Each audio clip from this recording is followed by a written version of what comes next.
ছেলে কে হয় তোমার? আমার বয়ফ্রেন্ড, মানে আমি বিয়ে করছি। বিয়ে করছো? আচ্ছা, তুমি ওরা পছন্দ করো, ভালোবাসো। তোমার বাবাকে?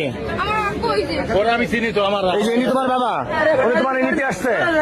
তুমি কি তার সাথে যাবা? আমি ওনার সাথে যাবো। এখন তো তুমি তো প্রাপ্তবয়স্ক হও নাই।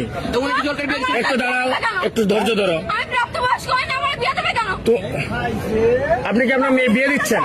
আমি বিয়ে দেওয়ার জন্য আমি ছেলেও আছে, বিয়ে না করছে থাকবে আমার বাড়ি থাকবে। যাবো। তুমি কি ওর সাথে যাবা? এখন তুমি তো প্রাপ্তবয়স্ক হও নাই। আমি ওর আব্বুর সাথে কথা বলছি।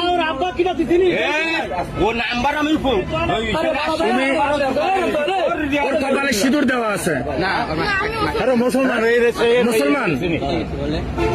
এখন মেয়ে দিচ্ছিলাম, তাই মনে লাগছে। তোমার বাসা কোথায়? তোমার নিতে আসছো? এরা যদি এখন তোমার মায়েরা পুলিশে দেয়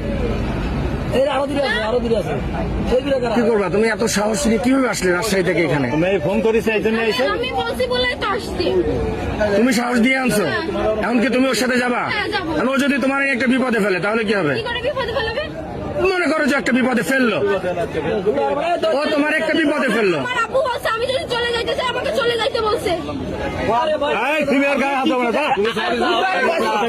আমি যা বলছি আমি আর দেবো না। আমি যাবো না।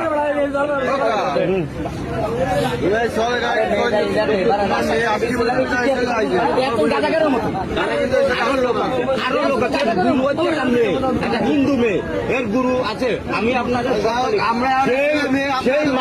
সেই মায়েও আমি আটকাইছি। না না, প্রশাসনের বাইরে দেওয়া যাবে না। তোমরা একটু এদিকে আসো, আমার সাথে আসো। তোমরা একটু এদিকে আসো, এদিকে আসো। হ্যাঁ ভাই, এটা আমার একটু এদিকে আসো আমার সাথে।